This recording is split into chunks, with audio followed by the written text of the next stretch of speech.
What's going on, guys? Welcome back to Pure Evil MMA. Once again, I'm joined by a very special guest. We have Dan Magnus on the phone, who's a two-time former World Kickboxing Champion. He was part of the WCW and also part of the WWF. So we have a lot to discuss. He's also the husband of Glow's Roxy Astor. So I'm so excited for this interview. You know, your whole family is pretty much involved in the combat scene, even your son, who's he was chief photographer for the UFC for a while. So we're going to jump into all that. But first things first, how's your day going? It's been busy. I used to be an ex-cop in New York, and we had some vagrants come into our building, and they were in the building next door yesterday. And the cops came fast and got three big, huge arrests because they had huge warrants. The two got away. Well, those two came back, and police never showed. So I couldn't hold them here. Yeah, my audience knows that. You know, I just told you a little bit of something about what happened to me similar. And I've told my audience before, you know, the cops are just kind of ridiculous when it takes longer than 10 minutes and you have an emergency. It should never take that long for police to arrive. And you're a former cop, so that puts you in a very weird position, huh? Well, they go into the thing of how dangerous it is. And I said to them, they go, well, they're just being vagrants. I go, yeah, but you arrested three of them yesterday, and one had a major warrant for armed robbery and assault, and the other two had warrants. So these two got away. So it isn't just vagrancy, but you know, it must be lunchtime, so they must be busy. What are these buildings that you own? No, these are buildings we live in. We rent an apartment. I have the whole fourth floor. All right, so we have sky captains, so they can look inside our house, you know, and see what's in there. So, you know, oh great, that's all I need is them to come and rob me. Yeah, it's not fun to not feel comfortable in your own home. Yeah. But let's jump into a little. God forbid if we shoot them. Yeah, as long as they don't come in your house, they'll be pretty safe, I guess. Yeah. But, you know, let's move forward with what we have on the table here with you. You have such an exciting story. And one thing I want to jump into, the meat and potatoes of things, is that you're a two-time former world kickboxing champion who's actually had a comeback after open heart surgery, the only person on the planet to do so. So what was it? What was that like? Can you bring us through that story? Well, in 1983, I was in a car accident and broke my ribs, and one of my ribs tore my aortic valve. So I taught for the government, so they were like, they sent me to the National Institute of Health. Now, this is in the 80s. And after they did tests, they said, you had a rip in your heart, probably from the broken ribs. So we got to go in there, and we can fix it. We can stitch the valve back to your heart. And all I said to them, because I just won the title, I said, well, when can I fight again? They go, probably never. I'm like, that's not going to happen. I'm going to fight again. And basically, I was causing such a stir. They said to me, well, we'll see. Let's just get the surgery done first. So they stitched my aortic valve back to my heart, and I started training. And two of the doctors started taking martial arts lessons from me. And they saw the shape I was getting into. The organization I was champion of stripped me of my title when they heard I had the heart surgery because they thought I'd never come back. And there's a clause in my contract saying if you're injured, you have a year before you have to defend the title. If you can't defend it within that year, you vacate it. I like that idea, honestly. So I was training, and I brought the thing to court, and I fought the day before it expired in Atlantic City and won my title back. Oh, wow. How about that? Well, the funny thing was the Jersey State Commission first said no, and my doctors that were federal, they worked for the federal government, said, well, we're allowing him to fight. And the Jersey did the dumbest thing. They said, well, we'll fly you on our expense with the surgical team to sit there at ringside. So they got free ringside tickets, hotels, and everything. And I remember the head surgeon, his name was Dr. Glass, and he went, what do they think we're going to do? Heart surgery in the ring? It was really, but I said, hey, what are you complaining about? You got free, we were at the Atlantis Hotel. what are you worried about? You got room and, ringside tickets. And you know what? So that was a big thing. This happens a lot in the sports industry. It just happened real recently. If people want to talk about Dominic Cruz. Dominic Cruz tore his ACL. He was out for a while, almost 2 years. They wanted to strip him of the title, and he made a comeback and won the title back from TJ Dillashaw. I mean, it's such an inspiring thing when you hear somebody down on their luck, because we all visit that place time to time where we just think it's all done for. And what did that feeling feel like, stepping back into the ring before the fight started? Well, all I cared about was they took the title. I went in as the contender. I fought the guy who fought and won the title. So I wasn't defending the title. I was trying to regain it back, which I did. Which, to me, I felt fine. When I had my heart ripped, I had no effects. I was not short of breath. I wasn't anything, really. So basically, I almost didn't believe they said I had a rip until they actually showed me. And all I kept saying to him is, when can I come back? When can I come back? And he said, you're driving us crazy. You got to stay persistent. Go ahead. I say you got to stay persistent when you're chasing your dreams. Yeah. And then 10 years later, my valve ripped again. And they said, now we can't fix it. So we're going to have to change it. So they put a St. Jude's mechanical valve in my heart. It's a metal valve.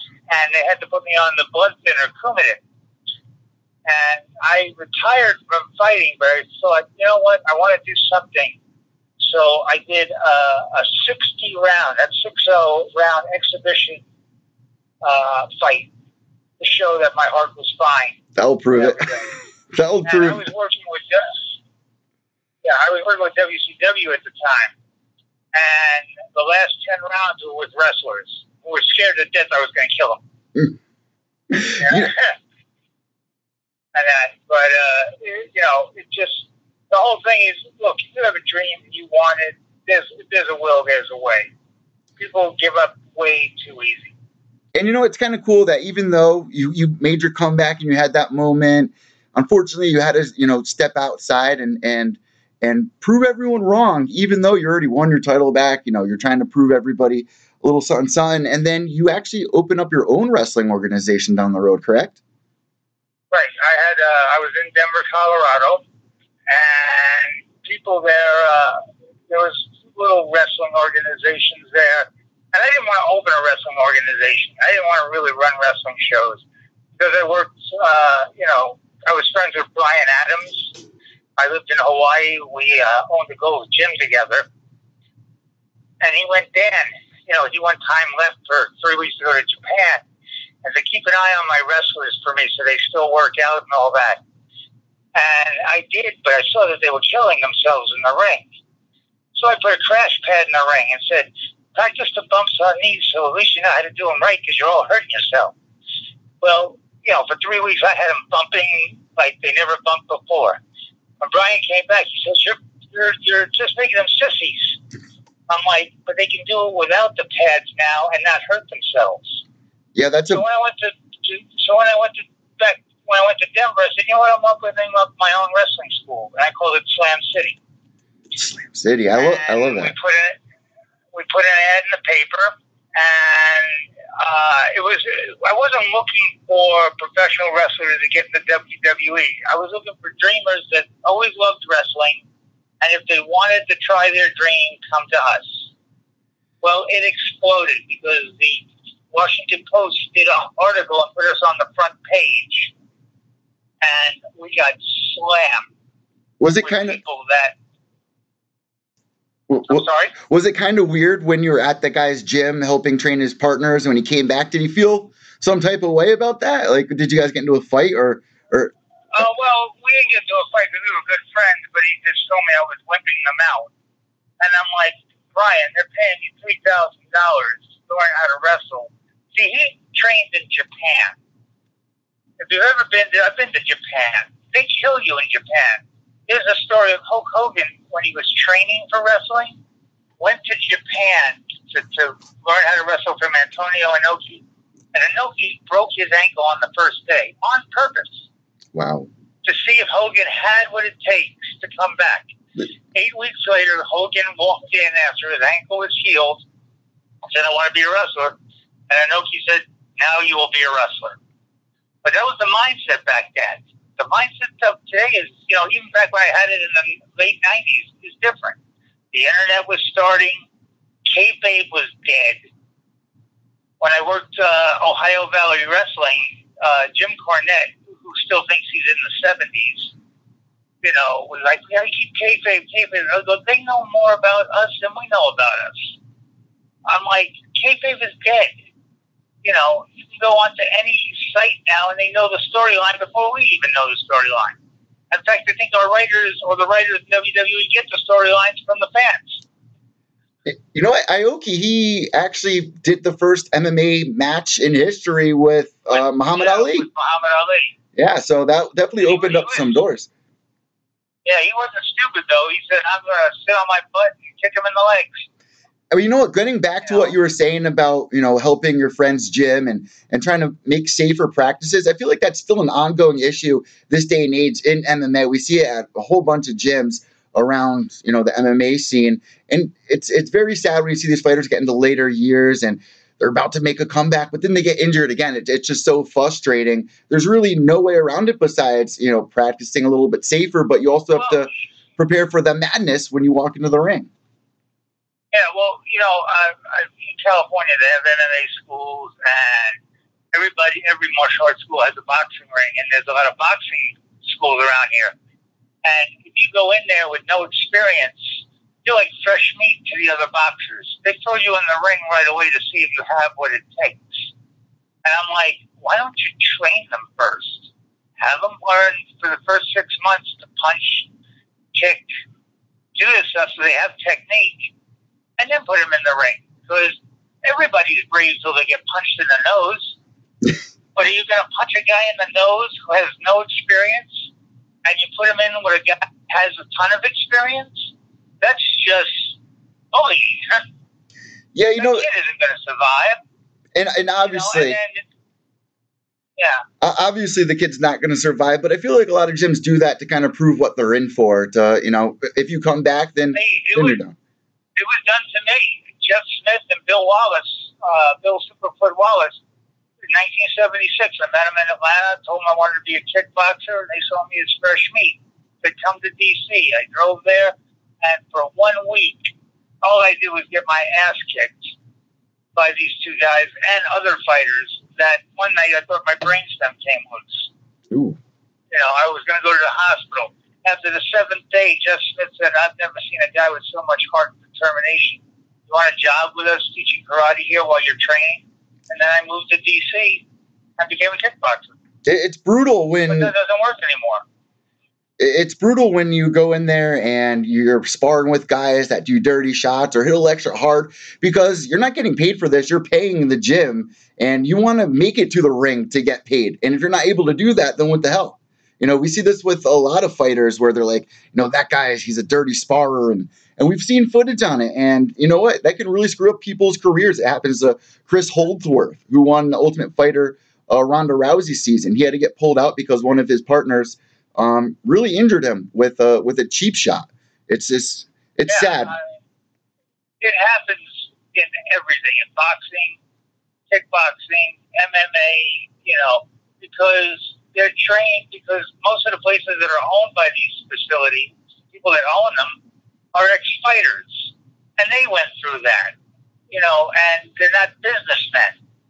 I owned 5 martial arts schools, and we did extremely well that I sold them off, and I still get resilient money from them. But I taught them that, no one spars for 6 months till they're trained. And then it's really light. And then when we see if there's someone that has a chance to be a fighter, we'll pull him aside and talk to him. And then we'll make the workouts a little bit harder. But we don't throw them to the wolves. But, it seems that the old ways, some people are still running it the old way. Technology is taking over the world, but some things they still want it to go back to, like, 1950, 60, 70, and 80. Well, we're hearing way of thinking.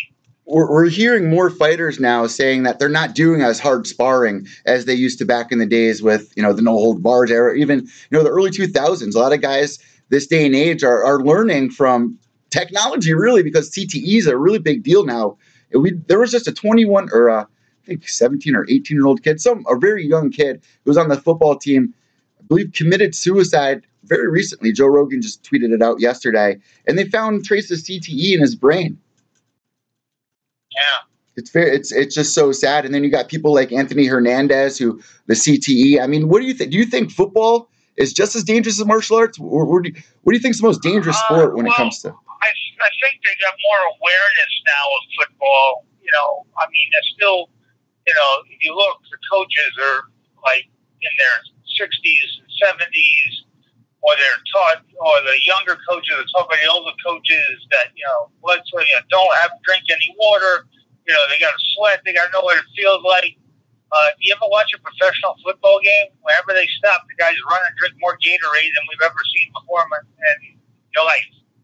So they contradict each other, and as kids, they shouldn't be tackling each other so hard. Teach them what to do first. They're not even getting paid. It's, because everybody is looking for the superstar. There's 2 boxing gyms where I live, and I live in Reseda, California, that opened up. One is co-owned by James Toney, who I'm friends with. Hell yeah. Like Tony. And one is a gym of guys that train Floyd Mayweather. And I went there, said, I'd like to train. They go, we know who you are, but, we don't want to teach classes. They're looking for the next Floyd Mayweather. They're looking for the next James Toney. They're looking for the next Sugar Ray Leonard, so they can get rich. Well, you know what? Play lottery tickets. You have a better chance. And isn't that, it's such a shame, honestly. I mean, you really make a good point. And I understand, like, when I was just saying that some of these fighters are learning that, you can't be sparring as hard. I don't know if that reflects in their recent careers or if it's just because they're older, but I feel like with the new era coming about, we'll definitely learn a whole new saga about, how to train correctly and whatnot. But, I want to talk a little bit about the differences between training, for kickboxing and WWE or WCW, because I feel like a lot of those guys or girls don't get the credit they deserve because they are somewhat athletes. Even though there's a written script or whatever, you guys are putting your bodies on the line. Well, I'll put this on record. Being a professional wrestler is tougher than being a fighter. Ooh. And I'll tell you why. Because it is scripted. My job as a professional wrestler is not to hurt you. You're my opponent for that night. My job is to make you look good. Your job is to make me look good. My job is to protect you. Your job is to protect me. And we have to get the audience look like we're killing each other. In fighting, I can go out there and just try to kill the guy. I have 5 first-round knockouts, and people were mad because the fight didn't go 12 rounds. Well, it's not too bad. And I made a comment that, hey, I don't get paid by the hour. It's true, though. It's so true. And, nowadays, people want to see those knockouts in the first round. People don't want to see. And that doesn't even make sense why people would complain about that. It just doesn't make sense. Right. In pro wrestling, you got to learn to work together. If you really, really watch wrestling, all the wrestlers almost do all the same moves except for the finishers. If you really are kind of sort of the thing, if you're watching it, it should be boring because, wait a minute, Fridays, Saturdays, and Sundays, except unless there's pay-per-views, are house shows. And the 2 wrestlers that are going to be on Raw or SmackDown are working those 3 days so they can be ready for Raw and SmackDown. Wait a minute, they're wrestling these 3 house shows that aren't taped for us to see, but they're practicing almost for 3 days of how to do the match. And let me tell you something, when you're doing a 10 to 15-minute match, you can't remember the match. But, you'll talk to each other. I've wrestled, and I remember wrestling with one guy once, and I was like, I'm totally lost. I have no idea where we are. But also people don't realize in WCW, or especially now in WWE, the referee's mic'd. He's right to the back. And whenever you see a guy, you watch wrestling, when the guy goes down and the referee bends down and says, "You're all right," basically he's telling him, what to do next and how much time they have left. Interesting. Really interesting. What we're seeing. People don't want to know that because they want to be disbelieved. Wrestling is magic. I was a bodyguard, and I bodyguarded guys. There were a couple of magicians. I bodyguarded Chris Angel for a little bit. Strangest guy I've ever met. And there was another guy who's a public speaker, but he was a magician, Joe Bauer. And people love magic, but if they find out how to do it, it kills the whole thing because it's so easy. And it's just, it makes people, the reason why they don't want to tell people how the magic trick is done, because they'll make the people feel stupid. Well, you know what? Transition really quick. Your son was the chief photographer for the UFC during Ronda Rousey's era. Ronda Rousey is now in the WWE. Have you checked her performances out? And how do you think she's doing? Yeah, I watched her. She's good. One thing that she's got an advantage of other MMA guys going into wrestling is she's got a judo background. So she knows how to throw people. I thought it was really good, like when she attacked, who was it, Alexa Bliss? And she did a Seonagi shoulder throw on Kurt Angle. And it was really good. But he knew it was coming, and he helped her with it. But it made it look really good. Now, the problem is, are they going to push her too fast because she's a rookie? And are the veterans going to take advantage of that? Okay, let's stiff her a little bit to show her this is not MMA, which I think would be a stupid idea because when I was with Ohio Valley Wrestling, sometimes I would wrestle some of the students and be on a show to protect them. And I said to some of the wrestlers that would go, "Dan, you do it too easy on him." I said, "Listen, if I ever wrestle you guys, because you guys got contracts, and you guys ever stiff me, you're going to see the world champion kickboxer come out. I'll knock you out right then and there, and I don't care. Vince can fire me." You know what, You think that Yeah, go ahead. I just don't see the WWE trying to do that with Ronda. I feel like when Ronda got into it, she was like, you know what? You guys cannot make me look like a fool because she's, trying to make a bounce back. Do you think that, she's going to stick with the WWE? Do you think this is going to be a full-time thing for her?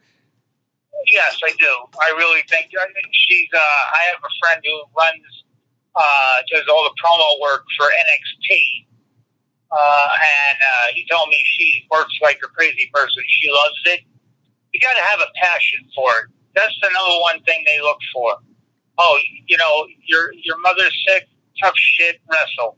Oh, your house got robbed, tough shit, wrestle. Oh, your parents got killed in a plane crash, tough shit, wrestle. That's Vince's almost attitude, and she has that attitude.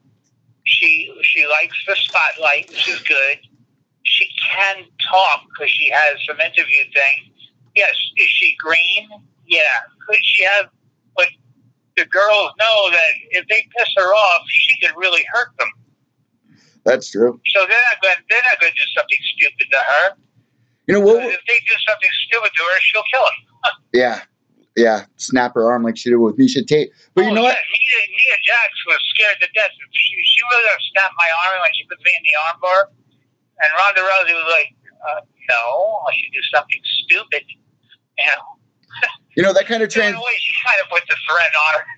It kind of transitions into what's happened at Glow before in the past. There's been girls that have snapped their arms pretty violently, and you actually are married to Roxy Astor, in case people aren't familiar. Well, we're not married. We've been living together for 5 years. We decided it's better not to be married than to be married. Well, like we're married. We're together every day. So we've been together now 5 years. Wow. So your son is, or used to be the chief photographer during the Ronda Rousey era. What was that like for him? Did he share, what were you thinking during Ronda Rousey? Most of the UFC guys are really good to photograph. Some were rough. Some didn't like the publicity. They just wanted to fight. And they give the photographers a hard time. And he didn't like living in Vegas and all that. So now he's the chief photographer for the San Jose, whatever they are, Sharks. hockey team. Yeah, the Sharks. I don't follow hockey. The Sharks, yeah. He got a job from them as the chief photographer, and then Dana White offered him the same amount of money they were going to give him. He goes, it's not about the money. I don't want to live in Vegas anymore, and I want to get out of the fight thing and do other things. It's a funny thing. My son, when he went to get a job as a photographer, because he's been around fighting all his life since he's like been in diapers, so he knows he's great at taking action shots because he's seen it all. So he showed the people that were hiring the resume, and Dana White was walking by. My son told me this, and he was like, "Oh, so have you fought before?" He goes, "Yeah, I've had one or two fights, but I like doing the photography." And Dana White went, there was a guy that was a kickboxer that came back after some surgery, and everybody thinks he's psychotic. You have his last name. Do you know him? And my son goes, yeah, it's my dad. And he goes, oh, cool, you're hired. That's great. And I went, wait a minute. I paid 4 years of college to you to be a photographer? Off my credit? and now you just said my name. He goes, yeah, I didn't use the name. You did it. I went, oh, I'm only kidding. That's great. But that's the breaks that come in this world. You could have all the credentials and everything in the world, and, it's just the right place, the right time. When Roxy went to Glow, she was in season 3 and 4. She saw a commercial for Want to Be a Glow Girl. And she decided she wanted to be a Glow Girl, so she took herself from Seattle and drove to Vegas and tried out. She said there were like over 100, there were 150 girls there. But she wanted to be in Glow, and they picked her. She ratted out her hair to look that thing, and then Matt Zimmer wanted it to be red, so she would spray paint her red every night. They put the color in, but she was really a blonde. The Glow Girls, man, before we end the interview, that's definitely something I want to end with here. And shout out to the chat room. Everyone's complimenting, saying that this is a great interview. They're saying, despite not being a pro wrestling guy, this is a quality interview. So everyone's giving compliments here. But you know what? A good transition here with Roxy being your girlfriend of 5 years or whatnot. Glow coming back, making this big return with Netflix and the Glow documentary. What have you seen personally? Is there a new spark with Roxy, new excitement? I think what it is all the old fans that were kids that are now adults go crazy when they see the original Glow Girls. It's just almost like what Netflix is doing with some other things of they're bringing back old shows, and using the old actors that were in it because people want to know what happened to them. And Roxy has the Afterglow, which is basically people want to know what happened to the original girls. They're watching the Netflix girls, and the Netflix girls love the original Glow Girls. But the Netflix girls aren't wrestlers; they're actresses. If they get a different part or a thing in a movie, they'll be out of that show faster than anything. The only real wrestler in Glow is Kia Stevens. Awesome Kong. None of the other girls are wrestlers. They got Chavo Guerrero Jr. now training them. When you do it in film, you don't have to do the whole match. You just got to do it in different parts, and then they'll splice it together. So, are you going to be there watching the season 2 premiere with all the Glow Girls? Yeah, I run a nightclub, and I told them I'm not showing up that night. This is too important for her. I swear to God, we might have 90 people here. That's Thank awesome. God I have the whole 4th floor. You might have 92 people there if the 2 vacants come back. We could. There are people calling. She invited all these people. Now they're inviting people and all that. The only bad thing that's going on is, I don't know if you watched Raw or SmackDown last week. No, I don't. But our listeners do. Naomi is doing like a glow gimmick. She has this thing, Feel the Glow. Naomi Watts? She was in the back, Feel the Glow, because her hair glows in the dark. they didn't really use it as a glow thing, but they brought the Netflix Glow Girls on SmackDown just to meet Naomi. You know, I even saw. And yeah, I thought, you know what would have been better? They would have had the Netflix girl there, and then all of a sudden the original Glow Girls go there and go, you know something? You're not Glow. You're just an afterglow. Oh my God, you nailed that. They need to do that. Why haven't they done that? Yeah, that's because, well, you know, Roxy's working on it now. You know, oh, that would be so perfect. Yeah, and you know, she's been working for 5 years. She's done cruises. The unbelievable amount of fans. It's crazy, the fan base for the original Glow Girls. I mean, I don't think there's a fan base as big in WCW that went out of business. I mean, people go, oh, wait a minute, you look familiar. Yeah, I was Roxy Astor. Oh, I watched you at 11 o'clock at night on Channel 9 or Channel 13 when I was 10 years old. You know, and I loved you guys. You had the green outfit. I mean, they know all about her. They can even tell her about her matches. And she goes, I don't even remember that. You know what?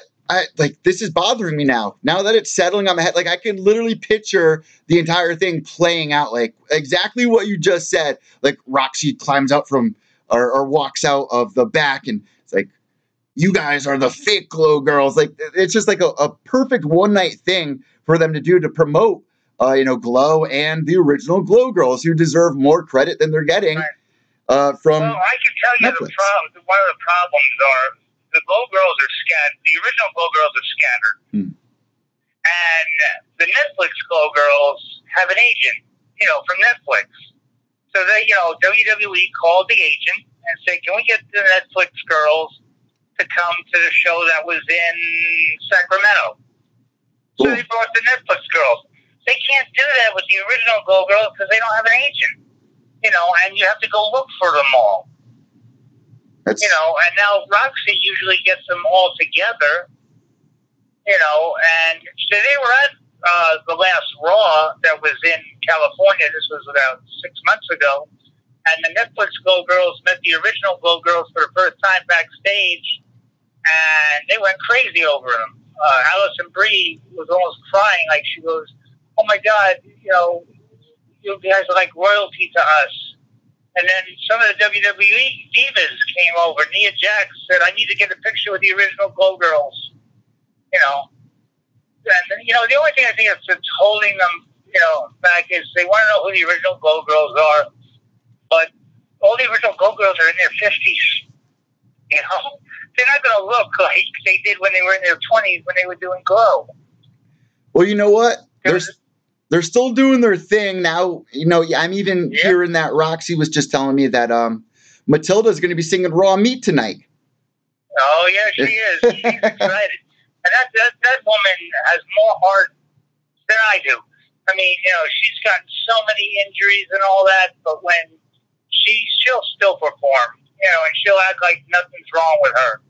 And that, you know, she's done some great things. I mean, you know, she's done roller derby, she's done wrestling, she was on Aerosmith's Love in an Elevator holding the midget.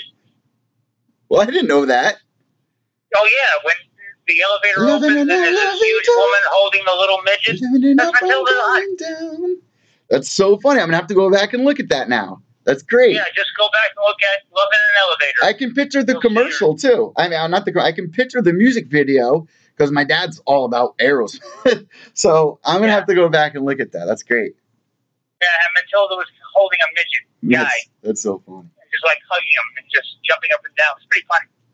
Dan, before we let you go here, obviously we were just talking about, you know, your son, and I would like to get him on next. What is he currently up to? I know they're saying the San Jose Sharks, but, you know, is he going to be coming back around home for the Netflix special? Or No, because he lives in San Jose. Okay. He's now engaged to be married.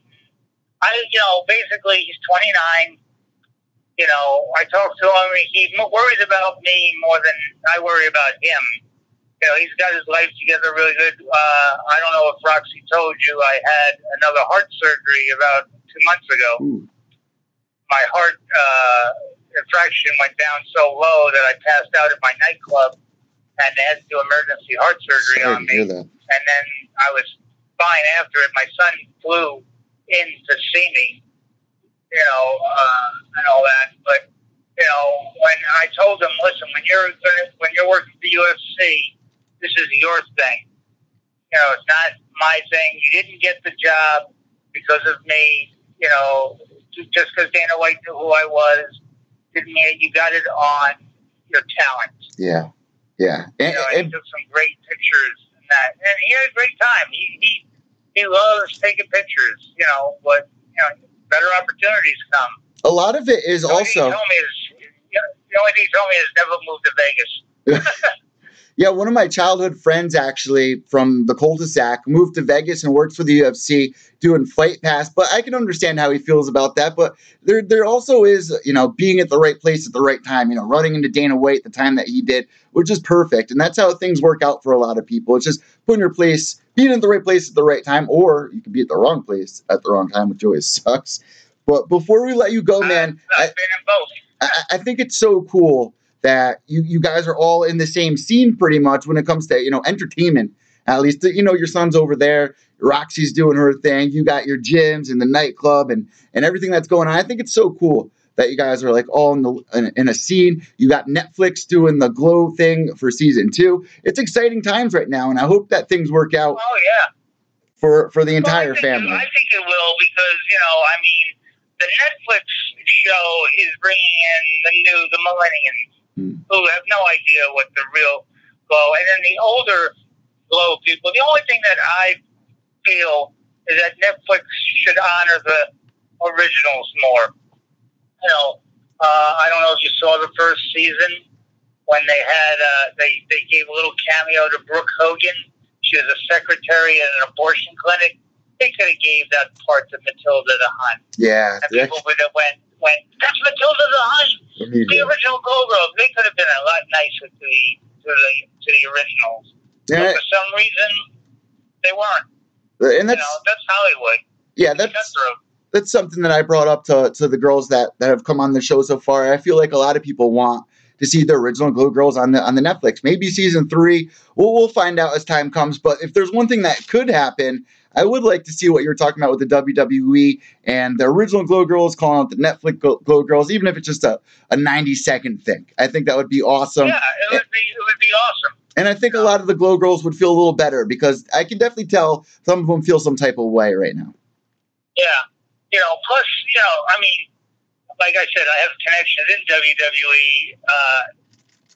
Roxy has a daughter who knows how to wrestle. Mm-hmm. She wrestled at Juby Hall, and she's done some wrestling, and I got her a tryout with WWE, and they liked her, but they didn't pick her because they wanted her really basically to get a little bit more experience.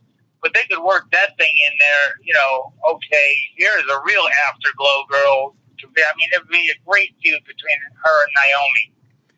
The girl that's stealing the glow against the second generation original Glow Girl.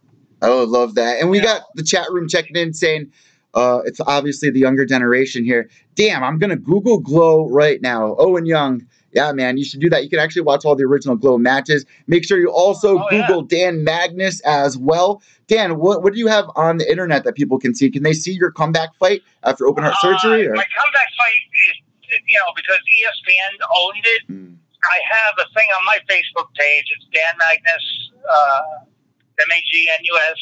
If they go to Dan Magnus, they'll see, my picture. I'm in bodyguard mode. I have my comeback fight on there in bits and pieces. The problem is that in the 80s, ESPN owned all the fights, and it was hard to get the fights from them. Yeah, it still is. Because it's classic. So most of the fights you see from the fighters that are in the 80s were from people who filmed it on their own little home film thing. And they won't really let us use it. It's not like today people can take their phone and get a better quality picture than a motion picture.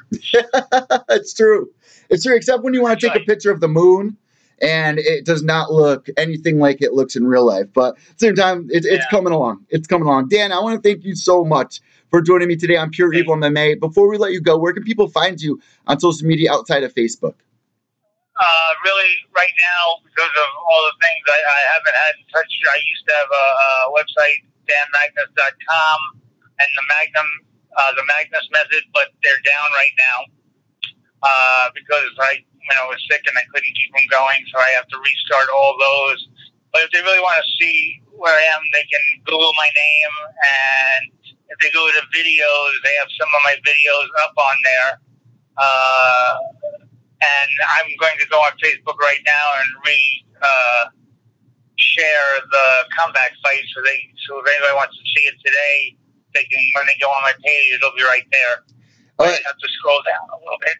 If you want to tag, because I'm not on Facebook right now, I'm actually supposed to. My boss told me to make a Facebook page this week because I got kicked off of there for sharing something stupid. I shared a fight clip, and the UFC wasn't all about that, and it happened 3 times. So then they're like, enough with this kid. So I lost a couple thousand followers on there. So I kept my distance for a little while, but I guess it's time to get back on the old FB. I took it as different snippets of my fights, and if you want, you can share it. I'll put it up in a few seconds. I am really, thank God for Roxy, because I am computer illiterate. I'm old school. A phone is made to talk, not to type. Well, I don't like my phone being a typewriter. Tell Roxy when she shares it or when you share it to use hashtag Pure Evil MMA, so all of our listeners or people checking this interview out can easily just go to the hashtag and find the video that you shared and find your profile and give you a follow as well. Okay, that'd be good. Dan, thank you so much. Last but not least, if you have any sponsors or anything at all, the floor is all yours. Basically now I'm working on, because I've had my second heart surgery, there's a guy who created a stretching machine called ProStrength who's sending me a thing, because I used to train him, so he wants to use me as a sponsor to show, at 62 I can still be flexible. And I'm in negotiations with Total Gym to try to get back in shape, but they're a tough crowd to get. So we'll see what happens with them. Well, we wish you best of skill. I don't think anyone at this point in your life should be doubting you after proving everything that you've proved. Dan, thank you so much. Have a blessed day, and tell Roxy that thank you very much for connecting me to you to do this interview. Well, thank you very much for asking me. God bless. You take care. All right, guys, there you go. Dan Magnus from the WWE, 2-time former kickboxing champion, joining us here in Pure Evil MMA. Boyfriend to Roxy Astor of Glow. And I've been enjoying a lot of these Glow girls coming on. This is branching out now. Now I'm starting to meet people in the WWE. This is actually the first time I've interviewed somebody that's been a part of the WWE since I was 7 years old. Isn't that crazy? So it's been 22 years. You guys might think I'm old as fuck, but 22 years since I interviewed my last WWE fighter. When I was 7 years old, I mean, I sound like a broken record. The first interview I ever did was with a WWE wrestler on KC101 live on air here in Connecticut with Stone Cold Steve Austin 316. So here, coming full circle. 29 years old, 7 years, 22 years in between. I'm doing the same thing. If you told me then I'd be doing it now, I'd be doing backflips. I would be telling my mom I'll eat chocolate all night. I don't care. I'm living the life. I'm so happy right now with everything that I've got going on here at Pure Evil MMA. You guys have been such an awesome support. It means the world to me. If you guys want to support me, you can always buy some Pure Evil MMA merch at teespring.com. I'll drop that link down below. We all got mugs. We got tees. We got totes. We got sweatshirts. We got it all. So, guys, I want you guys to have a good Friday. I am off. Go get some appetizers. Edit this interview. It's going to be dropping on iTunes, Podbean, Stitcher, and always at mymmanews.com. Last but not least, if you did not check the last episode, episode number 122, there was a big announcement on that episode. I am now on Spotify. How about that? I'm on Spotify, motherfuckers. If you are I've had so many people. No, I get a couple thousand downloads a month. And I get so many people asking, why are you not on Spotify? I only have Android. I don't have iTunes. I don't feel like downloading Podbean or whatever. Everyone has Spotify. You can go listen to the new Drake album right now on Spotify. And then you can switch over and listen to Pure Evil MMA. It's as simple as that. So guys, make sure you follow me on Twitter at evil_echo. That's EVIL_ECCO. Also at Pure Evil MMA on Instagram. I'm Evil Eddie from Pure Evil MMA, mymmanews.com. White knuckles till the end. Behave yourself.